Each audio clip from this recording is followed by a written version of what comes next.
Okay, so before we get everything into Flip, let's clean up some of this stuff that we made, because of course the shelf tools dumped down a whole bunch of stuff. So maybe we can sort of clean it up. Let's have a look. So let's call this emitter, and this will be pyro sim. Let's call this let's just call this our pyro to flip. This is going to be where we also do the flip conversion. And this will be the flip sim, or the pyro sim, sorry. So let's maybe make this one orange. Just keep everything a little bit organized. Let's maybe do the emitter. I really don't have any preset colors that I always use. I usually make my my networks or my simulation stuff orange, but that's about it. So let's also maybe make that one orange. All right, let's dive back in here. And let's put it to auto. I'm just going to use my low resolution sim. I think that one was over here. Let's have a look. Yeah, that's a low resolution one. All right. So I think these are the points that we want to put into our flip. So let's call this in flip. Right.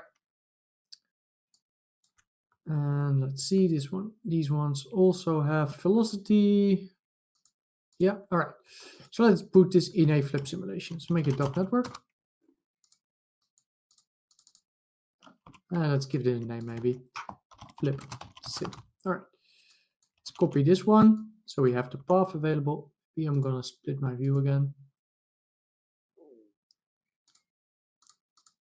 Oh, by the way, if you don't know how to split your views with the with this thing, you can say to split horizontally or split vertically, also with Alt and then the brackets.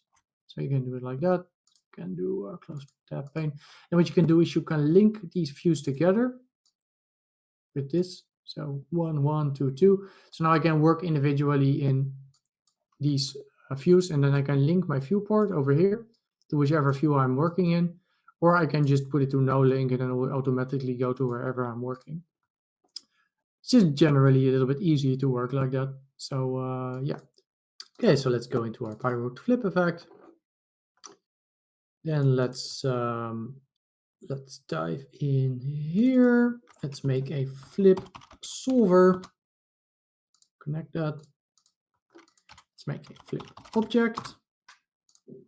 Connect that in here. And then what we need to do is we need to drag our flip on the object into the subpath. Take a while. Let's put it to particle field, and let's make the guide. Let's go to guides on our object, particles. Let's put it to particles. So then at least we have. So let's have a look. Oh, and by the way, what we probably want to do, I'm almost forgetting, we want to time shift this. So let's go out our flip simulation, and we want to, because of course we want this to happen from a specific frame. So I think what I did in my original file, I started it at frame 50. That's what I'm going to do here. So putting a time shift, removing the channel, and then it will be on frame 50. And we can go into the flip simulation, and you can see then it will be in frame 50. You can already see some stuff is lighter. It's because it's taking up the velocity that we have. All right, so let's just merge in a ground plane. Let's do a static solver, because then we've already set it up properly for our objects later. Ground plane. Let's merge it in, and then let's put the flip solver second. Let's put our ground plane down a little bit. Let's put down a gravity. Now let's make our bounding box a little bit smaller. So select your flip solver, then press enter in the viewport. So If you don't have it selected, like again, you can select it, press enter in viewport, then it'll bring up this red box. We can use that to set our scale, and with space 3, you can go to the side view. So it might make it a little bit easier to sort of set our scales.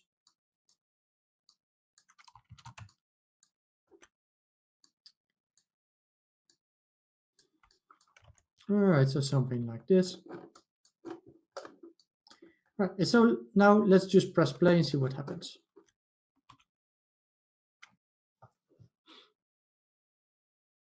You can already see that it's working quite well. I mean, of course, we don't have any viscosity going or any extra forces, but you can already see that it's moving upwards in the beginning. So it is already taking into account all the velocity, so that's quite nice. But there's some stuff that we maybe want to do. Let's add some viscosity to this, because we don't want it to be a complete splash. We want it to be a little bit thick. So we can do, so we go to volume motion, viscosity, enable viscosity. Let's say viscosity by attribute. So right now we won't have this attribute, so we need to create this attribute. So let's go up. Let's put a attribute wrangle after our time shift. And now let's configure our viscosity. So how can we sort of configure this? Maybe let's use one of our channels to maybe set our viscosity. So maybe when I want to send, for some reason, the heat also goes negative a little bit, which is interesting. Oh, it doesn't really matter that much. All right, so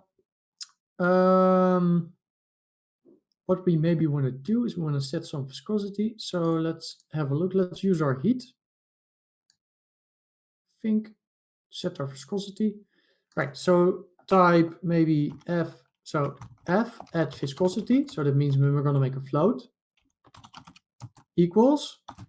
Then we're going to fit a value. So we want to fit heat. And we want it to start at 0. It starts a little bit negative, but doesn't really matter. I wanted to say that the max will be 1.05, because that's what you see over here. And we're going to fit it between some channels. So channel F, min, and then channel F, max. I think I need a second bracket. So basically what we're doing is we're going to generate this attribute called viscosity.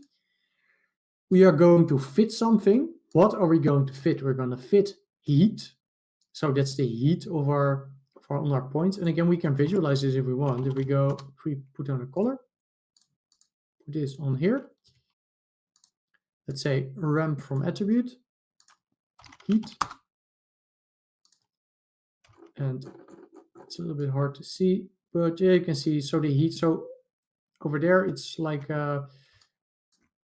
inside there, it's super hot, and then the other stuff is quite dark. And you can see if we sort of tweak this, and we can visualize a little bit better.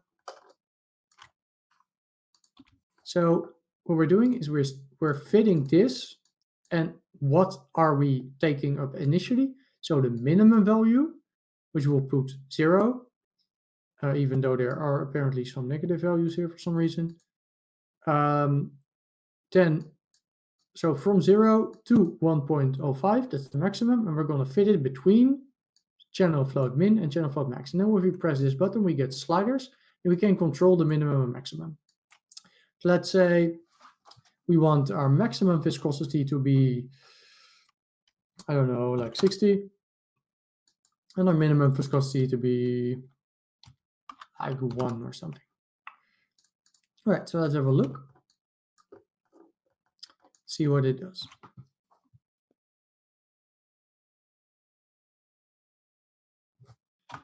Okay, so let's maybe increase this a little bit more, so I can actually see if it's actually working. So let's put it from 100 to 5,000. And I got the feeling it is not properly picking up on it. Okay, so it is working, as you can see. Just kind of depends on the values, of course.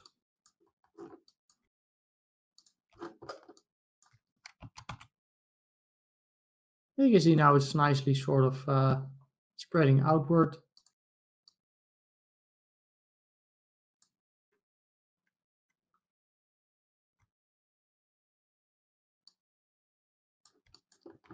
So probably want to tweak these values a little bit. So I'd say that the upper limit is a little bit too high. I'd say that maybe 100 is okay. Maybe let's make it 80 to 180, 80 to 180, something like that. All right, so let's play.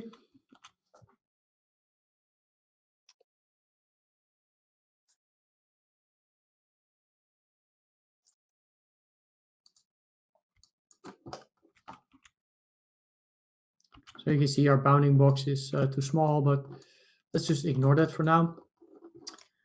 Let's say that we kind of like this. Of course, once we do our actual sim, we're probably going to tweak this. So maybe some other stuff that we want to do. So what we could try is maybe do a pop force. Put it in particle velocity, and maybe we want some noise, but let's drive our amplitude by our heat. So we can do it the same that we did before. So maybe just say amp equals heat. Let's see what it does. Not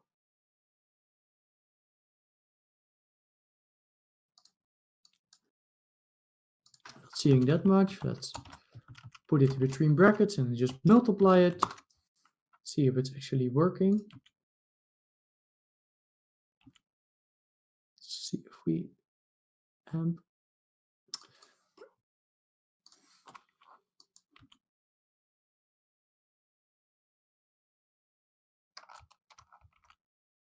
Let's put it times 100. Just need to play with these values to see, like, generally just up these values by 0 each time. Okay, you can see, so it is doing something. It's just so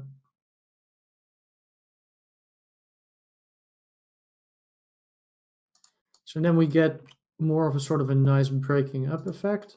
So now the stuff that's hot will sort of blast outwards a little bit more. Now you can see what we're getting is we get a lot of, I mean, there's a lot of gaps between everything. And of course, that sort of makes sense because we are doing quite a low resolution sim. Oh, by the way, what we maybe also want to do is we want to link up our particle separation in here with whatever we have over here. So let's copy parameter, these relative references. Sure, that's actually gonna make a lot of difference now, but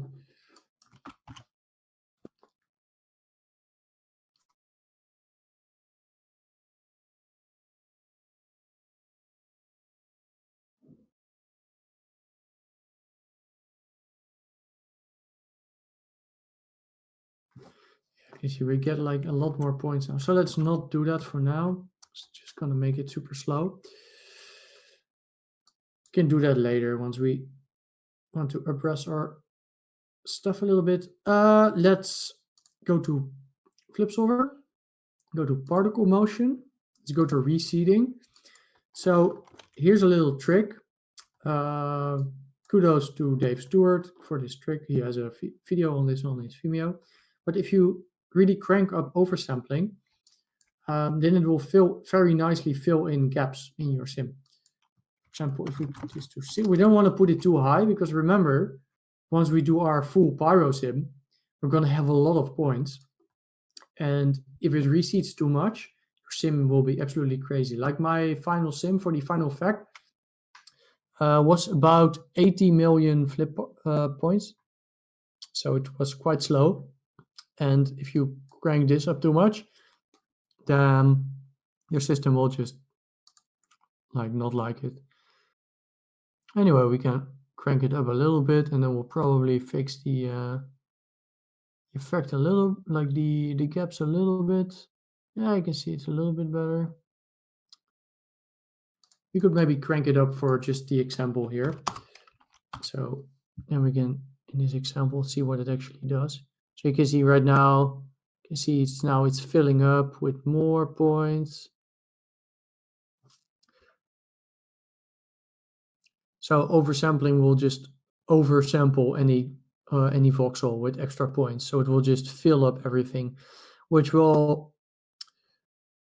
make it look a little bit more gooey. So like a little bit, like you wouldn't want to do something like if you do an actual water sim, but for something like lava or something, can be quite nice. You can see right now we get a pretty different effect, but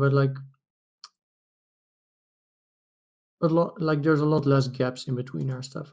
So you can see it's already a lot slower, but let's just turn this down a little bit. All right. So that's our base effect. We can do more on this later when we start putting it together in the full scene. But for now, let's keep it like this. Let's just cache it out. So let's up our boundaries. So make them a little bit bigger. Let's put a .io. So that's used to load in simulations into subs. Let's drag our .network in there. And then let's also drag our flip object in there. So from our solver. And then let's put it to flip fluid. And we don't want to load in the surface. We don't want to load in the velocity. We only care for the points. So let's have a look. Let's make a null after this. So let's have a look at these attributes. Do we want to keep all of these? I think so, probably. Maybe should we look if we need extra attributes, perhaps? Could have a look in the, if we go in the solver here. Oh, what we probably want to do, I almost forgot about that. In the receding, you can see there's a tab for interpolate attributes, and that's if it's recedes, if it's going to recede. So every frame it's going to add extra particles if the gaps are too big. Then it's going to interpolate between these attributes. But you can see a lot of our attributes are not on here because, well, I mean, we use a lot of custom attributes, right? So there's a whole bunch of, like, we don't need the rest for now because we're not going to use that. But what we do need is heat, temperature, and velocity. So V is already there. So that should be good. Again, we could also use rest if you were to use rest. If you wanted to use that in your shader. I'm rendering with Redshift. Redshift doesn't really support any volume displacement during render time or stuff like that, so I'm not using that. If you're using Mantra or Arnold or whatever, then it might be nice, but keep in mind that using rest will be another field, like another volume that you need to build from here. So that will add to the heaviness of the simulation. So anyway, so with everything on it like that, what we can probably do is just put down a file cache, call it flipsim. Let's delete this, say that we want to start at frame 50, and maybe let's save it until frame 175. That's also what I'm using for the final simulation. Let's turn on initialize simulation operators, and then let's press save to disk, and then let's see how it looks.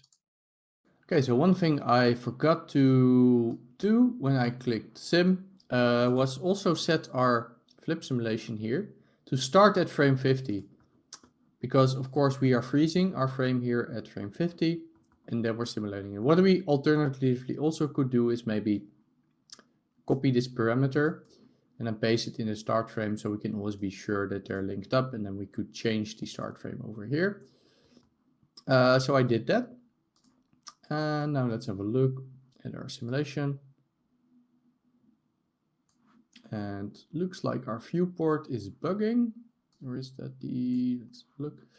Yeah, sometimes that happens. Then the Houdini viewport will just keep a old, we'll just keep something in the viewport. What you can do is just close the viewport and then go to View tab, make a new viewer, scene viewer. Let's hide, and you can see now it disappeared. So you don't need to close Houdini all the way for that. It's what I used to do, but you can just make a new scene view. We can drag this back here. So it's just a known bug. It's been there for years. Just if you run into that, then you know what's up. And bug can be quite annoying. I've had multiple times where we're just like working on stuff and I was like, oh, why isn't it changing? And then apparently it was just a viewport bug. So anyway, so you can see our flip drops down. It will probably go out of bounds or maybe not. Yeah, okay. It goes out of bounds a little bit, but again, this is not going to be our final sim, of course. This is just our test sim, but this is looking pretty good. So now what we want to do is we want to rebuild this similar to what we did over here. So we need to link this thing into our setup. And then we can rebuild the entire thing as a cache, save it out, and then let's have a look at what it looks like. And then when we have our whole base effect done, basically, then we can start making the actual production scene with all of the other elements.